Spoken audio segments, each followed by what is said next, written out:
chant nouveau. Ornons le sanctuaire de nos plus belles fleurs.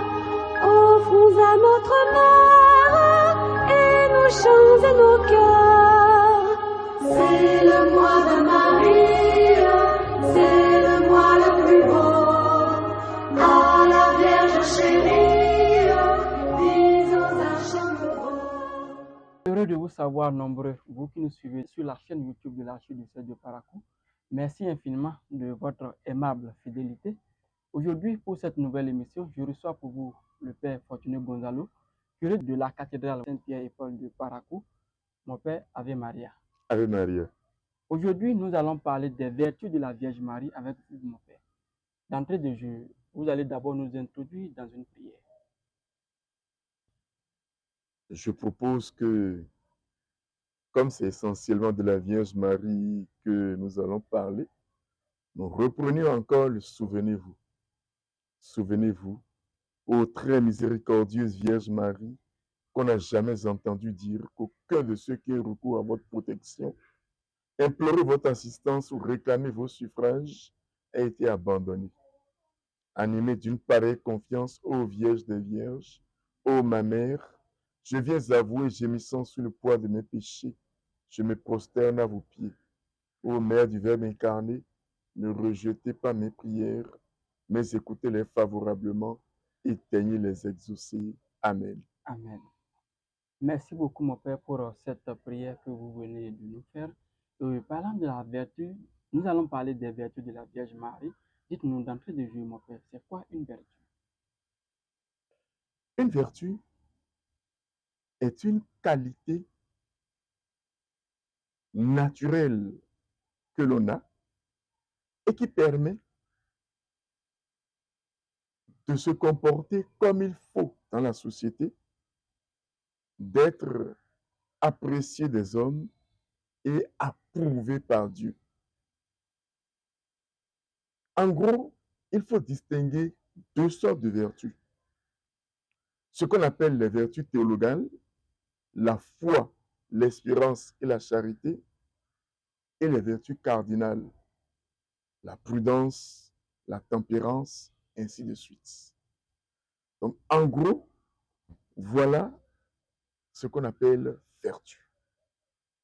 Parlant de ces vertus, mon Père, quelles sont les vertus que nous pouvons retrouver chez la Vierge Marie? Ce soir, nous allons parler de 4 vertus chez la Vierge Marie. La première, la vertu de la pureté. La vertu, pour nous qui sommes croyants, est un don de Dieu, même si elle peut être entretenue. La vertu de la pureté, chez la Vierge Marie, c'est cette vertu-là qui découle du fait qu'elle est l'Immaculée Conception. Elle a été préservée de tout péché.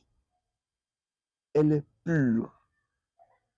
La vertu de la pureté se trouve encore chez la Vierge Marie par le fait de ce qu'on appelle la conception virginale.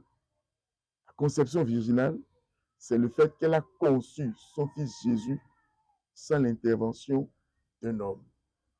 Donc, la première vertu chez la Vierge Marie, c'est la vertu de la pureté. Et c'est une vertu qui la met en contact direct avec Dieu. Parce que pour rencontrer Dieu, il faut être pur. Or, Marie a cette pureté-là. Donc, la pureté, la première vertu de la Vierge Marie. La deuxième vertu, la vertu de la prudence. Vous savez, la prudence va de pair avec le silence. Celui qui est prudent ne parle pas trop et ne parle pas trop vite. C'est vrai, tous les silences ne sont pas bons.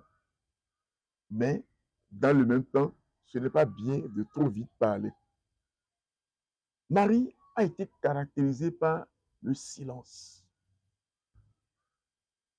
Le Nouveau Testament nous dit qu'elle gardait tous ces événements et les méditait dans son cœur.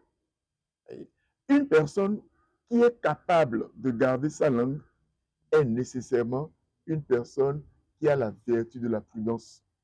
Parce que la prudence aussi, c'est la capacité à analyser ce que l'on va dire ou ce que l'on va faire pour que cela n'entraîne pas des déconvenus ni aux autres ni à soi-même. Donc Marie est prudente.